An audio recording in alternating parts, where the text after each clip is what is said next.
जलपुर में सब चंद्रकुमारी को प्यार से चंद्रा बुलाते थे। चंद्रा एकदम बिंदास लड़की थी जिसे नए नए एडवेंचर्स करना बहुत पसंद था।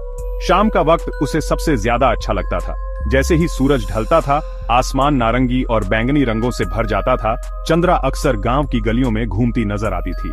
उसकी हंसी हवा में गूंजती रहती थी। साथ में उसकी दो सबसे पक्की सहेलियां शेली और दामिनी, तीनों हमेशा साथ रहती थीं। उनकी दोस्ती हंसी मजाक और राज की बातों से और भी पक्की हो गई थी।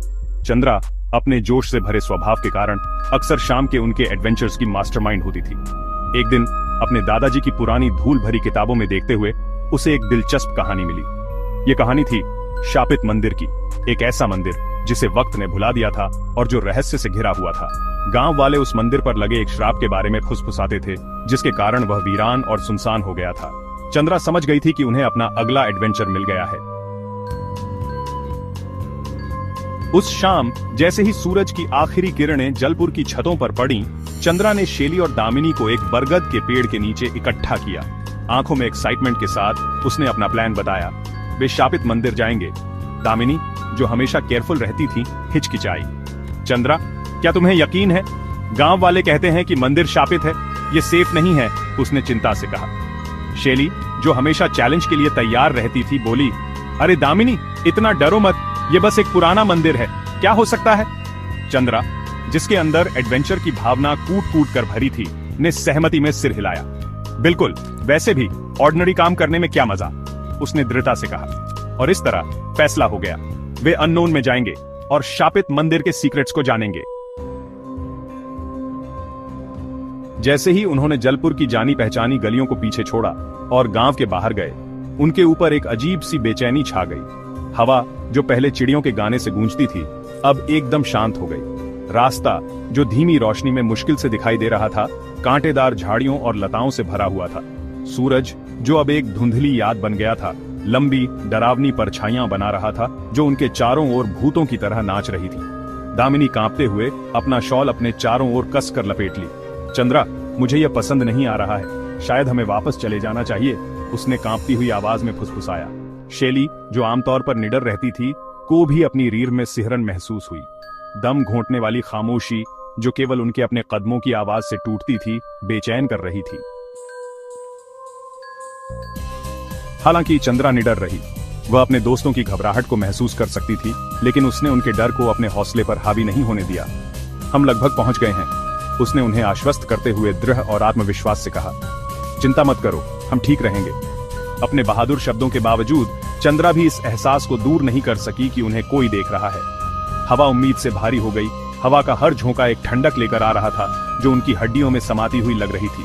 जैसे ही वे आगे बढ़े, बारिश की पहली बूंदें गिरने लगीं, बड़ी और बर्फीली, उमस भरी शाम के बिल्कुल विपरीत। आसमान, जो कभी तारों से भरा हुआ था, अब काले अशुभ बादलों के घने पर्दे के पीछे छिप गया था। आखिरकार पेड़ों के बीच से उन्होंने उसे देखा, शापित मंदिर। यह एक छोटी सी पहाड़ी पर खड़ा था। इसका कभी भव्य रहा रूप अब टूट रहा था और लताओं से ढका हुआ था। मंदिर का आंगन टूटे हुए खंभों और मूर्तियों से भरा हुआ था, जो इसके शानदार अतीत के खामोश गवाह थे। हवा में सड़ांध और किसी और चीज की गंध थी, कुछ प्राचीन और बेचैन करने वाली। जैसे ही उन्होंने आंगन में कदम रखा, हवा तेज होने लगी। उनके चारों ओर एक बेचैन आत्मा की तरह घूम रही थी। मंदिर के छज्जे से लटके हुए कुछ तेल के दीपक बेतरतीब ढंग से टिमटिमा रहे थे, पुरानी दीवारों पर नाचती हुई परछाइयां बना रहे थे। तभी चंद्रा ने उसे सुना, एक धीमी फुसफुसाहट जो तेज हवा के ऊपर मुश्किल से सुनाई दे रही थी। ऐसा लग रहा था कि यह मंदिर की गहराई से आ रही है, एक नाम पुकार रही है, सुगंधा। सेक्शन 6, अचानक गिरावट।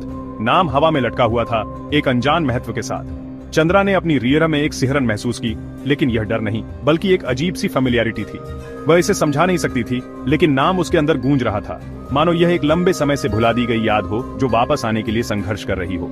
एक अदृश्य शक्ति द्वारा खींची गई, वह फुसफुसाहट के स्रोत की ओर मंदिर के बीचों बीच चली गई। जमीन असमान थी, मलबे और छिपे हुए गड्ढों से भरी हुई थी। अपने विचारों में खोई हुई चंद्रा ने सड़ती पत्तियों के ढेर के नीचे छिपे हुए बड़े से गड्ढे को नहीं देखा। एक हाँफ के साथ उसने महसूस किया कि जमीन उसके पैरों के नीचे से खिसक रही है। वह नीचे अंधेरे में गिरती चली गई। उसकी अपनी चीख की आवाज अथाह कुंड में समा गई। सेक्शन 7 प्राचीन ग्रांथ। गिरना एक अनंत काल तक चलता रहा। फिर हड्डियां तोड़ देने वाली आवाज के साथ चंद्रा किसी ठोस और ठंडी चीज पर गिरी। वह एक पल के लिए वहीं लेटी रही। उसका सिर घूम रहा था, उसका शरीर चोटिल था, लेकिन चमत्कारिक रूप से नहीं टूटा था। जैसे ही उसके होश धीरे धीरे लौटे, उसने महसूस किया कि वह एक छोटे आयताकार कमरे में थी। हवा फफूंदी और धूल की गंध से भरी हुई थी। केवल ऊपर वाले छेद से रोशनी आ रही थी, एक किरण घने अंधेरे को चीरती हुई। जैसे ही उसकी आंखें अंधेरे में ढल गईं, उसने अपने बगल में कुछ पड़ा हुआ देखा। एक पुरानी किताब जिसका चमड़े का आवरण पुराना हो गया था। उत्सुकता से चंद्रा ने हाथ बढ़ाया और उसे उठा लिया। उसकी उंगलियां उसकी सतह पर जटिल नक्काशी का पता लगा रही थी। किताब आश्चर्यजनक रूप से भारी थी और जैसे ही उसने उसे खोला, उसकी नाक में एक पुरानी सी गंध भर गई, सदियों से भूली हुई गंध।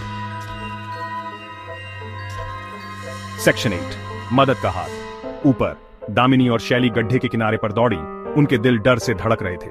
चंद्रा, चंद्रा, क्या तुम ठीक हो? दामिनी चिल्लाई। उसकी आवाज अंधेरे में गूंज रही थी। एक पल बाद उन्होंने चंद्रा की आवाज सुनी, धीमी लेकिन आश्वस्त करने वाली, गहराई से ऊपर तैरती हुई। मैं ठीक हूं, मुझे चोट लगी है, लेकिन मैं ठीक हूं। उनके ऊपर राहत की लहर दौड़ गई। उसके बाद चिंता का एक उछाल आया। हिलो मत चंद्रा, हम तुम्हें वहां से बाहर निकालेंगे, शैली चिल्लाई। उसकी आवाज थोड़ी कांप रही थी। उन्होंने जल्दी से गड्ढे के किनारे के पास एक मजबूत लता लटकती हुई पाई और उसे नीचे कर दिया। लता को कसकर पकड़कर चंद्रा धीरे धीरे ऊपर चढ़ गई। उसकी मांसपेशियां कोशिश से दर्द कर रही थीं। सेक्शन 9 एक भूयानक खोज। जमीन पर वापस आकर चंद्रा ने खुद को झाड़ा और अपने हाथों में किताब की जांच की। देखो मुझे क्या मिला, उसने कहा। इसे अपने दोस्तों को दिखाने के लिए ऊपर उठाया। किताब के कवर पर कोई शीर्षक या निशान नहीं था, लेकिन जैसे ही चंद्रा ने इसे खोला, पन्ने मंद रोशनी में हल्के से चमकने लगे। भाषा प्राचीन थी, उनके लिए अनजानी थी, लेकिन लिपि अपने आप में एक जीवन के साथ लिखी और स्पंदित होती हुई प्रतीत हो रही थी। जैसे ही चंद्रा की उंगलियां भुरभुरा पन्नों पर फिरीं,